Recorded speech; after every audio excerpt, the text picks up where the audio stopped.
V6 అంటే వెలుగులో వచ్చింది. జనరల్గా ఇది ఇలా కనపడకూడదు. ఈ వార్త ఈ పత్రికలో కనపడకూడని వార్త కనపడతా ఉంది.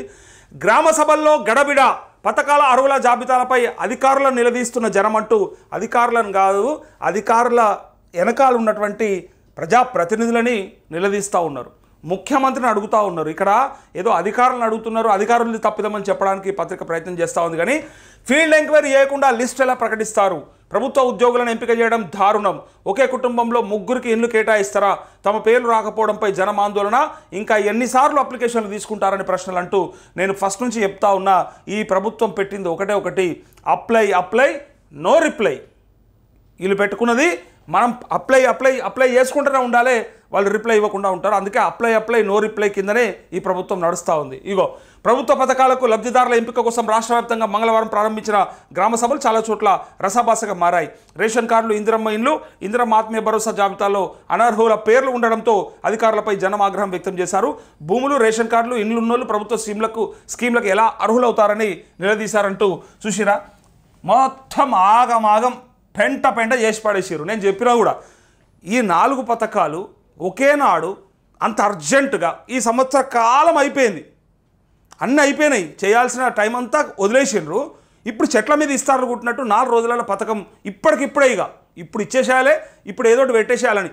ఏందంటే ఇంట్లో ఆగం చేయడానికి తప్ప ఇంకొకటి ఏం లేదు. పబ్లిక్ని ఇళ్ళల్లో ఖాళీగా కూర్చోకుండా లేదా వేరే పనుల మీద పోకుండా ఎక్కడికి వెళ్ళి ఇదే పని మీద పెట్టేటట్టు ప్రభుత్వం ఏదో ఇస్తుందట, మనం పోయి అప్లై చేసుకోవాలన్నట, ఏదో ఇస్తుందట, మనం పోయి నిలబడి దరఖాస్తు పెట్టుకోవాలన్నట అని. ఏంది ఇది? అసలు ఏం పద్ధతి ఇది? సంవత్సరంలో 6 నెలల కింద టైం దొరకలేదా? 3 నెలల కింద టైం దొరకలేదా? 2 నెలల కింద టైం దొరకలేదా? ఏం ఏడిసింది ఇప్పటికిప్పుడు? ఏం అర్జెంట్ ఉండే? రైతు భరోసా ఖతం చేస్తుంది. రైతు భరోసా వేసేస్తే అయిపోయేదానికి దాన్ని కొత్తగా ఏదో ఇంప్లిమెంట్ చేస్తామన్నట్టుగా 5,000 కాడ 6,000 నీకు దానికి మళ్ళీ మొదలుపెట్టాడు. ఏంది రిబ్బన్ కట్ చేయాలి దాన్ని కూడా వచ్చి ఇలా కంటిన్యూగా ఇప్పుడు రైతులకు వేసేస్తున్నాం రైతు భరోసా అని చెప్పి దాన్ని చేసేస్తే అయిపోతుంది కదా. దానికి ఒక టైము, డేటు ఫిక్స్ చేసుకున్నారు. పోనీ ఆ డేట్ ప్రకారంగా, ఆ టైం ప్రకారంగా ఇలా నిజంగానే అర్హులందరికీ అందుతున్నాయా అంటే ఇక్కడ క్లియర్గా వాళ్ళ పత్రికను రాసుకున్నది ఎవరో కాదు, వెలుగు పత్రికను రాసింది రసాభాస అయింది, మొత్తం ఆగమాగం అయిపోతుందని చెప్పి. అంటే దీన్ని అడ్డంగా పెట్టి ఇప్పుడు దీన్ని చూపించి మొత్తానికి పథకాలు రాకుండా చేసే ప్రయత్నం జరుగుతూ ఉంది. చూడండిగా వీళ్ళు ఇది అడ్డంగా పెట్టి ఇప్పటికే ఇంకా సర్వే పూర్తి కాలేదు కాబట్టి ఇంకా కొంత టైం తీసుకుంటామని చెప్పి ఆ దొంగలు మన మీదనే మళ్ళా మీరే సరిగ్గా డేటా ఇవ్వలేదు, అధికారులు సరిగ్గా డేటా తీసుకోలేదని ఎవరినో దోషిగా చూపించి వారు తప్పించుకునే ప్రయత్నం చేస్తూ ఉన్నారు. ఇది అర్థం కాదా ప్రజలకి? ఇది అర్థం చేసుకోవట్లేదా? మీకు ఇవ్వడం ఇష్టం ఉంటే, ఇచ్చే బుద్ధి ఉంటే ప్రజాపాలన దరఖాస్తు ఉన్నది, ఆ దరఖాస్తులోనే పెట్టుకున్న వాళ్ళు ఉన్నారు. దాని ప్రకారంగా మీరు ఎందుకు అర్హులను ఇన్ని రోజులుగా ఎందుకు గుర్తించలేకపోయినరు? మొన్న కుటుంబ సర్వే కూడా చేస్తారు.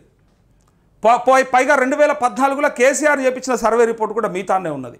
ప్రభుత్వమే కదా చేపించింది. అప్పుడు ఒకవేళ ప్రభుత్వం చేపలేదు, కేసీఆర్ చేపించిందంటే ఆ బిల్లు మొత్తం ఫామ్ హౌస్కే పంపురి, ఆయనే కట్టుకుంటాడు. అప్పుడు ఆయన ఖర్చు అంతా కూడా. ఒకవేళ అది ప్రభుత్వందే అయితే ఆ రిపోర్ట్ ఎందుకు బయట పెడతలేరు? వాళ్ళంటే పెట్టలేకపోయారు. మీకేమైంది? మీకేం రోగం పుట్టింది? మీరన్నా పెట్టాలి కదా. అసలు ఆ రిపోర్ట్లు ఏమొచ్చింది, ఎవరెవరికి ఏమేమి ఉన్నాయి, ఎవరెవరికి ఏమేమి లేవు, ఇంకేం కావాలి, ఈ 10 ఏళ్లలో వచ్చిన మార్పులు వాటి గురించి మాట్లాడాలి కదా. ఆ సర్వే రిపోర్ట్ ఇప్పటిదాకా అత్తలేదు పత్తలేదు. కనీసం మొన్న ప్రజాపాలన దరఖాస్తులు వీళ్ళు తీసుకున్నప్పుడు దానికి సంబంధించి అందులోనే అన్ని పెట్టినాం. రైతు భరోసా కావాలన్నా అంటే కావాలంటివి, ఇందిరమ్మ ఇల్లు కావాలంటే కావాలంటివి. ఇప్పుడు నాకు ఇల్లు ఉందనుకో, నేను మళ్ళీ ఎందుకు పెట్టలేదు.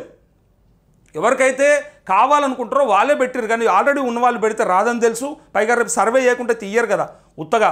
ఈ రుణమాఫీ 50,000 20,000 ఇయనికే మొత్తం ఏమంటారు కదా 7 సార్లు నీళ్ళు దాయిపిస్తూ ఉన్నారు.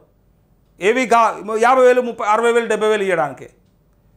ఆ కొంత అమౌంట్ కోసమే అట్లా చేసిన వాళ్ళు లక్షల రూపాయలు ఇవ్వాలంటే ఎట్లిస్తారు? ఎట్లయినా సర్వే చేస్తారు. అలాంటప్పుడు ప్రజాపాలన దరఖాస్తులని ప్రామాణికంగా తీసుకోవడమా, లేకపోతే దాని ద్వారా సర్వే ఇన్ని రోజులు ఏం చేసిరా అధికారులు?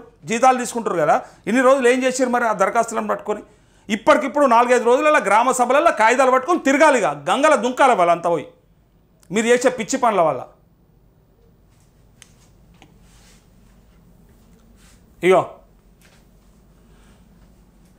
గవర్నమెంట్ ఎంప్లాయీస్ని ఎంపిక చేయడం ఏంటని ప్రశ్నించారు. ఫీల్డ్ ఎంక్వైరీ చేయకుండా జాబితాను తయారు చేయడం సరికాదని మండిపడ్డారు. అర్హులను కాదని అనర్హులకు పథకాలు కేటాయిస్తే చూస్తూ ఊరుకోబోమని హెచ్చరించారు. లబ్ధిదారుల ఎంపికలో పారదర్శకత పాటించాలని డిమాండ్ చేశారు. నిరుపేదలైన తమకు కాకుండా ధనవంతులకు పథకాలు ఎలా అమలు చేస్తారని మండిపడ్డారు. ఇంకా ఎన్నిసార్లు అప్లికేషన్లు తీసుకుంటారని అసహనం వ్యక్తం చేశారు. రైతు భరోసా, ఇందిరమ్మ ఆత్మీయ భరోసా, కొత్త రేషన్ కార్డులు, ఇందిరమ్మ ఇండ్ల పథకాలకు ఆ ఇండ్ల పథకాలకు లబ్ధిదారుల ఎంపిక కోసం మంగళవారం నుంచి గ్రామసభ నిర్వహించాలని అధికారులను ప్రభుత్వం ఆదేశించింది. దీంతో గ్రామాలు వార్డుల వారీగా అధికారులు షెడ్యూల్ రిలీజ్ చేశారు. తొలి రోజైన మంగళవారం ఆయా గ్రామాలు వార్డుల పరిధిలో అర్హుల జాబితాను ప్రకటించారు. చాలా గ్రామాల్లో అధికారుల జాబితాలో పేర్లు చదువుతున్నప్పుడే ప్రజలు ఆగ్రహం వ్యక్తం చేశారంటూ మరి మీ చదివే లిస్టు అంటే మీ దగ్గర గంత అధ్వానం ఉన్నది. లిస్టు అంత దౌర్భాగ్యం. మీరు చేసిన లిస్ట్ ఎట్లాంటిదంటే అనర్హుడిని అర్హుడుగా చేరుస్తూ ఎవరైతే అర్హుడు ఉంటాడో అని గంగల అంటే నేనేమంటున్నా, మీ దగ్గర ఈ మాత్రం డేటా కూడా లేకుండా అసలు ప్రభుత్వ పథకాలు ఎందుకు పెట్టాలనుకుంటున్నారు? పెడితే వాటి ద్వారా మీతో అవుతుందా? అసలు పేరుకు మళ్ళీ పారదర్శకత, ట్రాన్స్పరెన్సీ, మేము నిష్పక్షపాతం ఏంది ఏడిసింది బూడిది. లాస్ట్కి ఏం చేస్తూ ఉన్నారు? మీరు మొత్తానికి నాశనం పడతా ఉన్నారు. ఎటు పెట్టి మళ్ళా ఇగో ఈ అప్లికేషన్లు ఏందా, ఈ యాగం ఏందా పబ్లిక్ అంతా. మొన్నటిదాకా రుణమాఫీ కోసం తిప్పితిరి, ఇలా ఈ పథకాలని చెప్పి ఏందో పథకాలు, ఏం పథకాలు మరి, గొప్ప పథకాలు, అంతగానం గొప్ప పథకాలు. 1000 రూపాయలు పెంచిచ్చే రైతు భరోసా కోసానికి మొత్తం దాన్ని ఒక బ్రహ్మాండం బద్దలైనట్టు చెప్తా ఉన్నారు. ఏందో మొత్తం మేం తప్ప ఇక ఎవడు చేయలేడు, మాతోనే అవుతుంది అన్నట్టుగా. ఇందిరమ్మ ఇండ్లు, డబుల్ బెడ్రూమ్లు ఏదో ఇచ్చిన కాడికి ఇచ్చిర్రు, కట్టిన కాడికి కట్టిర్రు, గవే కంటిన్యూ చేసుకుంటా. ఎప్పుడో 2014 అప్లై చేసుకున్నాక ఇప్పటిదాకా దిక్కు దివానం లేదు. ఇవాళ కొత్తగా అప్లికేషన్లు తీసుకుంటే ఇలా కట్టిస్తున్నాడు. ఇప్పుడు అప్లికేషన్ తీసుకొని రేపు ఇస్తున్నాడు ఇల్లు. ఎంత కేటాయించగలుగుతారు మీరు? లబ్ధిదారులు ఎంత ఇవ్వగలుగుతారా? మొత్తం 3500 నియోజకవర్గానికి అని పెట్టుకున్నారు మీరే టార్గెట్. సరిపోతాయా అంతమంది అప్లై చేసుకుంటా ఉంటే? మీరు మరి ఏం చేయబోదు? రేషన్ కార్డులు మరి 6 నెలల కింద చాలు చేయొచ్చు కదా. ఎప్పుడో చెప్పారు, సెప్టెంబర్ అన్నారు, అక్టోబర్ అన్నారు, నవంబర్ అన్నారు, అంత పోయి మళ్ళీ జనవరికి వచ్చి ఫిబ్రవరికి దగ్గరకు రాబడితే మరి అప్పుడే స్టార్ట్ చేస్తుంటే అయిపోయేదానికి 4 పథకాలు ఒకటేసారి. పథకాల పండగ. మనం పండగల మునిగి తేలాలిగా మనం. ఇప్పుడు ఈ అధికారులు చక్కగా డేటా తీసుకురాకపోవడం, గ్రామాలలో ఇట్లా లొల్లులు అవ్వడము. నేను చెప్పినా లేదా, నేను అన్నానా లేదా? ఖచ్చితంగా ఇది యోల కొంపలో ముంచనీకే ఉన్నది, లేదా మనందరి మధ్యలో గొడవలు పెట్టనీకే ఉన్నదని చెప్పిన. ఇప్పుడు ఏం చెప్పారు చూడు ఇక్కడ క్లియర్గా. గవర్నమెంట్ ఎంప్లాయీస్ని ఎంపిక చేయడం ఏంటని ప్రశ్నించారు. అనర్హులకు పథకాలు కేటాయిస్తే చూస్తూ ఊరుకోబోమని హెచ్చరించారు. నేను ఇక్కడ 100 సార్లు మొత్తుకొని ఉంటా. ఏమని? గ్రామాలల్లో ఫ్లెక్సీలకి ఇట్లా వేస్తిరా, పేర్లు చదువుతూనే ఇంత లొల్లున్నది. ఫ్లెక్సీలకి ఇట్లా వేస్తిరా, 10 ఎకరాలు అయినకో 20 ఎకరాలు అయినకో ఇంత రైతు బంధు రైతు భరోసా పోయిందన్నట్టు రాస్తిరా, వట్టిగా పంచాది అవుతుంది, వట్టిగా లొల్లు అవుతుంది. ఎందుక ఏమైందా? ఉన్నది నడిపించడం చేత కాకపోతే ఎందుకు ఇవన్నీ కథలు? లేనిది నెత్తి మీద వేసుకుంటారు. లేనిది గాలికోయేదాన్ని తలిగించుకున్నట్టే ఉన్నది. ఇది ఉన్నదాన్ని ఉన్నట్టుగా నడిపిస్తే అయిపోయేదానికి మీరేదో చెట్లకు పుట్టలకు గుట్టలకు ఆపుతామన్నారు. అదేదో భూమి గుర్తించి ఆపేసి మిగిలిన వాళ్ళకంతా 6,000 వేసేస్తే అయిపోయేదానికి ఒకనాడు రిబ్బన్ కట్ చేయాలి. మరి చెయ్యని దాన్ని ఎవడు అడగాలి? చేసేదాన్ని గొప్పగా చెప్పడానికి ప్రయత్నం. మీరు ప్రమోట్ చేసుకోవాలి, మా ప్రభుత్వం ఇట్లా చేస్తుంది అట్లా చేస్తుంది అంటే. ప్రమోషను చేసుకుంటే రాదు, మాటలు చెప్తే రాదు, పని చేస్తే వస్తుంది. వచ్చే పథకాలు చెప్తాయి. ఇలా 2000కు 4000 రూపాయలు ఇస్తామని చెప్పి 11-12 నెలలు అయిపోయింది. ఒకవేళ అది వచ్చి ఉంటే ఇలా అవ్వతాతలే చెప్పేటోళ్ళు గ్రామాలల్లో, బిడ్డ మంచుకుంది పింఛన్ ఇంతకంటే మంచిగా, అంటే గతంలో లేకుండే ఇలా నయం ఉన్నది మాకు అని వాళ్ళు చెప్పేటోళ్ళు. Mouth publicity is the best promotion. అది తెలియదా వీళ్ళకి? ఏదో అనుకుంటారు, పెద్ద పెద్ద హోర్డింగ్లు లేకపోతే పథకాల షురు. ఏందేమన్నా రైతు పండుగలో ఏం చేసిరా మీరు చెప్పురి? రైతు పండుగను పెట్టి మహబూబ్ నగర్లో పెద్ద చెక్కు, ప్లాస్టిక్ చెక్కు తీసుకొచ్చి ఇట్లా చూపించి 3000 కోట్లు రిలీజ్ చేసేసినాం, ఇక పండుగ చేసుకోరని చెప్పారు కదా. మీ పండుగ కాదు, దండగ చేసిర్రు. రైతులని దండగ చేసిర్రు. ఆ పైసలు పడలేదు. కొత్తలోకి ఇంకో విడత ఉందా లేదో తెలియదు. 2 లక్షల మీదోడు మాట్లాడేటోడే లేడు, దిక్కే లేడు ఒకటిగా. ఎవ్వరికి అది ఐడియా లేదు, ఎవరికి దిక్కే లేదు. వాళ్ళకి అసలు గుర్తుందో లేదో కూడా. 2 లక్షల మీద ఉన్న అసలు రైతులు అనుకుంటుర్రా, లేకపోతే గాలేంది మస్తుగా పైసలు ఉన్నాయి అందుకే భాగ్యలో తీసుకురని చెప్పి మన మీద విడిచిపెట్టారో తెలుస్తలేదు. కానీ ఇటు ఇది చెప్పరు, అటు అది ఇయ్యరు, ఆ పైసలు రావు. ఇప్పటిదాకా ఎన్ని జిల్లాలలో పైసలు పడలేదని చెప్పలేదు మనకు. 4th లిస్ట్లో పేరు ఉందన్నా, పైసలు రాలేవన్నా, నెల అయిందన్నా, నెల 15 రోజులు అయిందన్నా, నాకు డౌట్ కొడుతుందన్నా, వస్తుందా రాదా? ఒకటే వచ్చేటన్నా వీక్తాయా లేకపోతే ఎందుకు ఆగిపోయినాయి, ఏడు ఆగిపోయినాయి? ఇప్పుడు కొంతమందికి వచ్చి కొంతమందికి రాకపోతే ఆగం కాదా? సేమ్ మొదటి విడత, రెండో విడత, మూడో విడతలా ఎట్లయితే వారం 10 రోజులలో క్రియేట్ అయినాయో 4వ విడతకి ఏం రోగం పుట్టించి చెప్పుర్రి. ఎక్కడ ఆగిపోయింది అసలు? ఏ దుర్మార్గుడు ఆపిండి చెప్పాలి. ఎందుకు ఆగిపోయినాయి? కారణం ఏంటిది అసలు? మీకు ఇవ్వడం చేత కాకపోతే దాన్ని రైతు పండుగని ఎందుకు పెట్టాలి ఆనాడు?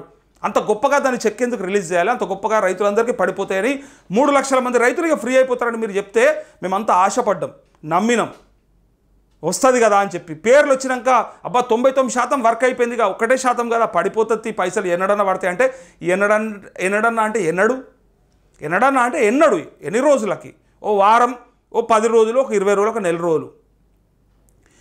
ప్రకటించిన పేర్ల లిస్టులోనే పైసలు నెల 2 నెలల దాకా పడకపోతే అసలు ప్రకటించనిది, అసలు ఇప్పటివరకు గైడ్లైన్స్ తీసుకుంది, విధి విధానాలు లేనిది, ఇప్పటిదాకా షెడ్యూల్ రాంది అసలు మీరు తీసుకుంటారని అనుమానమే ఉన్నది, డౌటే కొడుతున్నది పబ్లిక్కి. ఇది వీళ్ళతో కాదు, ఈ దరఖాస్తులు తీసుకుంటే కూడా గింతే అనుకుంటారు, వీళ్ళతో అయ్యే పని కాదనుకుంటున్నారు. నేను అన్నట్టే అయింది, బొట్టిగా లొల్లులు పెట్టడానికే ఉంటుంది, ఆడ గొడవలు అయిపోతాయి. ఇప్పుడు చూడు ఆడ ఊర్లలో ఏమవుతున్నాయంటే ఇగో పారదర్శకత పాటిస్తలేరని చెప్పి లొల్లు పెడతా ఉన్నారు.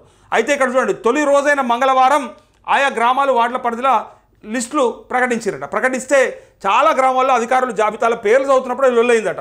పేర్లు చదివేటప్పుడే గాయనకి ఎట్లా వస్తుందివా, గాయనకి ఏం తక్కువ ఉన్నదా, ఆయన పిల్లగాడు ఆడ ఉద్యోగం చేస్తున్నాడవా, అలా పిల్లలు ఎంత సంపాదిస్తుర్రా, ఆయనకు కార్లు లేవా, బంగ్లాలు లేవా, మిద్దెలు లేవా, మేడలు లేవా, మళ్ళీ వాళ్ళకు ఇందిరం ఇల్లా అని అంటారా అనరా? లొల్లి అవుతుందా కాదా? ఏం పంచాయతీ ఇది అసలు? ఎవరికి అక్కడికి వచ్చే పంచాయతీ పెడుతుర్రు వీళ్ళు? ఒట్టిగా ఊర్లలో మన మధ్య వైషమ్యాలు పెంచే ప్రయత్నమే తప్ప, మన మధ్యలో గొడవలు అయ్యే ప్రయత్నమే తప్ప ఈ సన్నాసులు మనకు ఇచ్చేటట్టయితే ఏం కనబడతలేరు, ముందర పోయేటట్టయితే ఏమీ లేదు, ముందర పోయేటట్టయితే కనిపిస్తూనే లేదు. ఇక పలు జిల్లాల్లో ఇగో జనం నిలదీయడంతో చాలా చోట్ల గ్రామ సభలు అర్ధాంతరంగా ముగిశాయి. కథం అయిపోయిందా? ఇక అయిపోయింది కదా. ఇక అర్ధాంతరంగా ముగిశాయంటే దాని తర్వాత మళ్ళీ ఈ 4 రోజులే అని చెప్పారు. ఈ రిపోర్టు, ఈ రిజల్టు, దీనికి సంబంధించిన సర్వే, ఆ సర్వేల ఆ లిస్టులు ఈ 4 రోజుల తర్వాత 26 నాడు మీరు ఎట్లా మొదలు పెడతారు చెప్పురు. ఇక నేను చెప్తా ఉన్నా, మీరు ఎట్లా, మీతో అవుతుంది అసలు? ఇక ప్రతి గ్రామాలల్లో ఇట్లా గొడవ అవుతూ ఉంటే ఇగో అన్ని జిల్లాలలో అట్లే ఉందట. పలు జిల్లాల్లో ఇదే పరిస్థితి. ఖమ్మం జిల్లాలో చాలా చోట్ల అధికారులతో స్థానికులు వాగ్వాదానికి దిగారు. ఖమ్మం నగరంలోని 3వ డివిజన్ బల్లేపల్లిలో సెటిలర్లకు ఇందిరమ్మ ఇండ్లు వచ్చాయని మండిపడ్డారు. ఒకే ఫ్యామిలీలో 3గురికి ఇందిరమ్మ ఇండ్లు ఇచ్చారని ఫైర్ అయ్యారు. ఎట్లు ఇస్తారా ఒక్కింట్లో 3గురికి? ఇచ్చినోనికన్నా సిగ్గు ఉండాలి, తీసుకున్న వాళ్ళకన్నా శరం ఉండాలి. ఇచ్చినోనికన్నా సిగ్గు ఉండాలి. అరే ఒక్కింట్లో 3గురికి ఇస్తారా ఏదన్నా? అంటే అందరికి ఇస్తే బాగుండు కదా మరి. అట్లా అనుకుంటే అర్హులను బొందబెట్టి అనర్హులకు 3 30 అంటగడితే ఎట్లా బతుకుడు మరి? ఇగో ఇచ్చారని ఫైర్ అయ్యారు. ముదిగొండ, చింతకాని, తల్లాడ, సత్తుపల్లి, వేంసూరు, తిరుమలాయపాలెం, ఖమ్మం రూరల్, ఎర్రుపాలెం మండలాల్లో అధికారులతో స్థానికులు వాగ్వాదానికి దిగారు. కూసుమంచి మండలం గట్టు సింగారంలో లబ్ధిదారుల జాబితాను గ్రామస్తులు చించేశారు. చించి అవతల పాడేసారట. చూసుకోరు. ఇక కరీంనగర్ జిల్లా గన్నేరువరం మండలం చాకలివానపల్లిలో అనర్హులను ఎంపిక చేయడంతో గ్రామస్తులు ఆందోళనకు దిగారు. ఆసాములు ప్రభుత్వ ఉద్యోగుల పేర్లు ఎట్లా వచ్చాయని నిలదీశారు.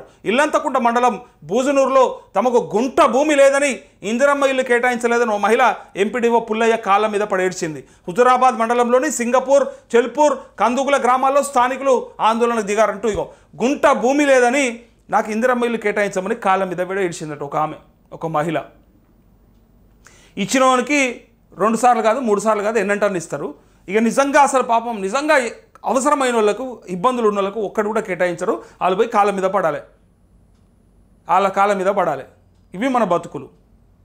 ఇట్లా చేసుకుంటున్నాం మనం. అడుక్కునే పరిస్థితికి వచ్చేసింది మన బతుకులు. ఎట్లయిపోయినాయంటే అడుక్కునే పరిస్థితికి వచ్చింది. వాడు పెడితే తప్ప వాడి దయా దాక్షిణ్యాల మీద బతికే పరిస్థితి వచ్చింది. అవసరమా మనకిది? ఎట్లుండాలి? ఎట్లాంటి ప్రభుత్వాలు ఉండాలి? అసలు మన కోసం మనం ఎన్నుకొని మనకు టైం ఉండదు. మనం రోజు మన పనులలో ఉండి రాజకీయాలు చేయలేక మనం ఒకరికి అప్పచెప్పి జీతం ఇచ్చి ఆ సన్నాసులకు ప్రోటోకాల్ ఇచ్చి వాళ్ళకి అన్ని రకాలుగా ఫెసిలిటీస్ ఇచ్చి ప్రివిలేజెస్ పెట్టి వాళ్ళని గద్దె మీద కూర్చోబెడితే పరిపాలించరా నాయన మమ్మల్ని, మాకేదన్నా ఉంటే మమ్మల్ని పెద్ద దిక్కు లెక్క, తండ్రి లెక్క, అన్న లెక్క కాపాడరా నాయన అని మనం అవకాశం ఇస్తే ఆ దొంగలు మనని దొక్కి మనని ఎక్కి ఎక్కడికెళ్ళి మనని బొక్కలకు దోసేసి వాళ్ళు మాత్రం మంచుకుంటారు. మనల్ని ఎట్టి పరిస్థితులలో పైకి రానియకుండా ఓట్లేసే యంత్రాలుగా తప్ప, అసలు ఓటు బ్యాంకుగా తప్ప ఒక్కడు కూడా వీళ్ళు ప్రజలు వీళ్ళు సామాన్యులు, వీళ్ళందరినీ పైకి తీసుకొద్దాం, మనతో ఏమైనా అవకాశం ఉంటే చేద్దాం, ఏమైనా పెడదాం, నిజంగా ఎవరికి ఇబ్బంది ఉన్నది ఏమున్నది ఇవి లేవు, వీళ్ళకి ఉండవు. ఎంతసేపు వాళ్ళ రాజకీయం వాళ్ళదే. మనం మన పనులలో ఉండి వాళ్ళని ఆడ పెడితే వాళ్ళు చేసే పనులకు ఇవి. మళ్ళీ మనం పోయి బిచ్చం ఎత్తుకున్నట్టు వాళ్ళని అడుక్కోవాలి. అధికారులను కాళ్ళు మొక్కుకుంటా, జర నాకు ఇల్లు కేటాయించారు, నాకు ఇల్లు లేదు సార్. ఏంది అసలు ఎటుపోతూ ఉన్నది? అసలు ఎవరికి కష్టం ఉంది, ఎవరి ఇబ్బందులు ఉన్నారు, గది తెలుసుకోలేకుండా ఉన్నారు అంటే అధికారులు అసలు ఏం చేస్తూ ఉన్నారు? అసలు గ్రామాలలో సర్వే అంటే ఇప్పుడు ఒక గ్రామ సెక్రటరీకి ఆ గ్రామంలో ఎవరు మంచిగా ఉన్నారు, ఎవరు ఇబ్బందులు ఉన్నారు, ఎవరు కష్టాలు ఉన్నారు తెలియదా? తెలుస్తలేదా? అసలైన వాళ్ళకి ఇయ్యరు కదా. ఆల్రెడీ డబ్బులు ఉన్నోనుకో లేకపోతే అన్ని రకాలుగా అవకాశం ఉన్నోనుకో ఇవ్వకున్నా సరే, కానీ నిజంగా ఎవరైతే ఇబ్బందులు ఉన్నారో వాళ్ళని చూడాలి కదా ప్రభుత్వం అనేది. ఎందుకు ఈ వ్యవస్థ అంతా ఎందుకు మరి? దేనికోసానికి పెట్టుకోవడం? ఎవరికి అక్కడికి వచ్చే ఇప్పటికే డబల్ బెడ్రూమ్ ఇండ్లు ఉన్న వాళ్లకు ఇందిరమ్మ ఇండ్లు ఎలా కేటాయించారని మెదక్ జిల్లా మనోహరాబాద్ మండలం కోనాయిపల్లి, కొండాపూర్ గ్రామాల్లో అధికారులను స్థానికులు నిలదీశారు. ఆత్మీయ భరోసా స్కీమ్ జాబితాలోనూ అనర్హుల పేర్లు ఉన్నాయంటూ ఆగ్రహం వ్యక్తం చేశారు. చిలిప్చేడ్ మండలం అజ్జమర్రిలోనూ స్థానికులు ఆందోళన చేపట్టారు. ఈ ఆత్మీయ భరోసా ఉంది కదా, ఈ ఆత్మీయ భరోసా నేను మొన్నటి నుంచి అదే చెప్తా ఉన్నా. జాబ్ కార్డ్ని మీరు ప్రామాణికం తీసుకున్నారు, 20 రోజుల కాలం పాటు మినిమం పనిచేసి ఉండాలని పెట్టుకున్నారు. ఒక సంవత్సరంలో 23-24 ఆ సంవత్సరంకి సంబంధించి 20 రోజులైనా మినిమం పనిచేసి ఉండాలి. ఒక కుటుంబంలో ఒకరు అర్హులవుతారు, ఇద్దరున్నా ముగ్గురున్నా అని చెప్పి నిన్న మీరు కొన్ని విధి విధానాలు చెప్పారు. ఇప్పుడు అంత కరెక్ట్గా మీరు గైడ్లైన్స్ పెట్టుకున్నప్పుడు ఈ తప్పెట్లు వచ్చింది మరి? అనర్హుల పేర్లు లిస్టులో ఎందుకు వచ్చినాయి చెప్పండి. 20 రోజుల కంటే తక్కువ పని చేసిన వాళ్ళు కానీ, అసలు జాబ్ కార్డు లేని వాళ్ళకి కానీ, ఉపాధి హామీ పనికి పోని వాళ్ళకి కానీ లిస్టులో పేరు ఎట్లా వస్తుందో చెప్పాలి.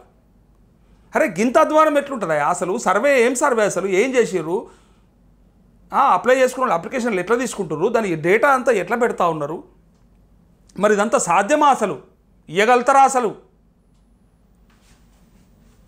సూర్యాపేట జిల్లా కేంద్రంలోని 1, 8, 9 వార్డుల్లో నిర్వహించిన సభలో జనం మున్సిపల్ సిబ్బంది నిలదీశారు. అనర్హులకే స్కీములు కేటాయించారని ఫైర్ అయ్యారు. సర్వే సరిగ్గా చేయకపోవడంతోనే ఈ పరిస్థితి వచ్చిందని మండిపడ్డారు. పూర్తి స్థాయిలో సర్వే చేశాకే ఫైనల్ జాబితా రిలీజ్ చేయాలని డిమాండ్ చేశారు. దీంతో 1వ వార్డులో ఆఫీసర్ల సభ నిర్వహించకుండానే వెనుదిరిగారు. కోదాడ మండలం గుడిబండలో జనం ఆందోళనకు దిగారు. భూస్వాములకు రేషన్ కార్డులు, రిటైర్డ్ ప్రభుత్వ ఉద్యోగులకు ఇందిరమ్మ ఇండ్లు ఇచ్చారని ఆరోపించారంటూ. ఇది మీ పారదర్శకత, ఇది మీ తెలివి తెల్లారినట్టున్నది మీది. ప్రభుత్వ ఉద్యోగస్తులకి, రిటైర్ అయిన వాళ్ళకి, వాళ్ళకి ఇందిరమ్మ ఇట్లు ఏంది అసలు? ఎటుపోతుంది అసలు? రేషన్ కార్డులు ఏంది? రేషన్ కార్డులు భూస్వాములకు, భూమి బగ్గా ఉన్నాను కూడా రేషన్ కార్డు ఇచ్చి, అసలు భూమే లేకుండా లేకపోతే నిజంగా గరీబోడు అయ్యి ఉండి బిలో పావర్టీ లైన్లో ఉండి కూడా రేషన్ కార్డు రానుడి ఎటుపోవాలి మీరు చేసే పనులకి? పెద్దపల్లి జిల్లా పెద్దపల్లి మండలం బొంపెల్లి గ్రామ సభలో జనం ఆందోళన చేశారు. ప్రజాపాలనలో రేషన్ కార్డుల కోసం దరఖాస్తు చేసుకున్నప్పటికీ లిస్టులో తమ పేర్లు లేవని అధికారులతో వాగ్వాదం దిగారు. ఇవన్నీ ఉదాహరణలు. ఇవన్నీ భద్రాద్రి కొత్తగూడెం జిల్లాలో దమ్మపేట మండలం అల్లిపల్లి, వడ్లగూడెం, అశ్వారావుపేట మండలం గుర్రాల చెరువు తదితర గ్రామాల్లో రేషన్ కార్డులు, ఇందిరమ్మ లిస్టులో అర్హుల పేర్లు లేవంటూ ఆఫీసర్లపై ఆగ్రహం వ్యక్తం చేశారు. అల్లిపల్లిలో సభ నిర్వహించకుండానే ఆఫీసర్లు వెనుదిరిగారు. కొత్తగూడెం పట్టణంలో చాలామందికి ఇండ్ల పట్టాలు లేవని, మరి వారికి ఇందిరమ్మ ఇండ్లు ఎలా ఇస్తారో చెప్పాలని ఆఫీసర్లను సిపిఎం నేతలు నిలదీశారు. ఆదిలాబాద్ జిల్లా బజార్ హత్నూర్లో రేషన్ కార్డులు, ఇందిరమ్మ ఇండ్ల లిస్టులో అనర్హుల పేర్లు ఉండడంతో స్థానికులు ఆందోళన చేశారు. ఎన్నిసార్లు అప్లై చేసుకోవాలని అధికారులతో బీఆర్ఎస్ లీడర్లు వాగ్వాదానికి దిగారు. అక్కడే ఉన్న కాంగ్రెస్ లీడర్లు అడ్డుకోవడంతో ఉద్రిక్తత ఏర్పడింది. కాంగ్రెస్ లీడర్లు అడ్డుకోవడం కాదు, మీతో ఏమైనా చేతనైతే చేయరు. ఎందుకు? ఏం అడ్డుకోవడం? అది ప్రతిపక్షాలు అనేది అడగకూడదా ప్రజల తరఫున? అయితే మీతో అయితే కరెక్ట్గా చేయరు. మరి మీరు చేయరా, ఇంకొని చేయనియరా? ఇప్పుడు దాన్ని కరెక్ట్గా చేసి స్ట్రీమ్లైన్ చేసి కరెక్ట్ అర్హులు ఎవరో గుర్తించి ఇప్పుడు దీన్ని అడ్డం పెట్టి ఇంకొక 4 నెలలు చేస్తారు. ఇక చూసుకోరు. ఇక 26 తారీఖు నాకు డౌటే కొడుతుంది. ఇది 26 తారీఖు మరి అంతటా అయినాయా లేదా? ఇంకా మనకి వార్తలను బట్టి చూస్తే ఎక్కడికక్కడ ఇంకా కంప్లీట్ కాకుండా చేస్తారా, మరి అయిన తర్వాత మళ్ళీ కంటిన్యూ చేస్తారా అనేది ఇక్కడ డౌట్ ఉంది. ఇక్కడ సిద్దిపేట జిల్లా మద్దూరు మండల కేంద్రంలో ఆఫీసర్లను జనం నిలదీశారు. ప్రజాపాలనలో స్వీకరించిన అప్లికేషన్లను ఆన్లైన్ చేసేటప్పుడు చాలా తప్పులు జరిగాయని, అందుకే రేషన్ కార్డులు, ఇందిరమ్మ లబ్ధిదారుల జాబితాలో అర్హుల పేర్లు రాలేవని ఆరోపించారు. కోహెడలో 80% అనర్హులు ఎంపిక అయ్యారని ప్రజలు ఆగ్రహం వ్యక్తం చేశారు. సిద్దిపేట మండలం వెంకటాపూర్, లక్ష్మీదేవిపల్లి, ఎన్సాన్పల్లి, నంగనూరు మండలం నంగనూరు, పాల్మాకుల గ్రామాల్లో రేషన్ కార్డుల జాబితాలో అనర్హులు ఎలా వచ్చారని నిలదీశారు అంటూ ఇక్కడ మంచిర్యాల జిల్లా బెల్లంపల్లి పట్టణం కన్నాల బస్తీ 1వ వార్డులో అనర్హులకు రేషన్ కార్డులు ఇందిరమ్మ ఇండ్లు మంజూరు చేశారని ప్రజలు ఆగ్రహం వ్యక్తం చేశారు. RDO Harikrishna, municipal commissioner Srinivasarao నిలదీశారు. సింగరేణి రిటైర్డ్ ఉద్యోగులకు నెలకు 20,000 రూపాయల పెన్షన్ వచ్చే వాళ్ళు ఎలా అర్హులవుతారని ప్రశ్నించారు. బెల్లంపల్లి మున్సిపాలిటీలోని 12వ వార్డులో జరిగిన సభలన్నీ రసాభాసగా మారాయి. జాబితాలో తమ పేరు లేవంటూ భీమారం మండలం పోలంపల్లి గ్రామస్తులు అధికారులపై ఆగ్రహం వ్యక్తం చేశారు. కొమురం భీం ఆసిఫాబాద్ జిల్లా రెబ్బెన మండలం కేంద్రంలో గ్రామ సభ రసాభాసగా ముగిసింది. అర్హుల జాబితా తప్పులతరకగా ఉందని additional collector David, special officer ప్రభాకర్ను స్థానికులు నిలదీశారు.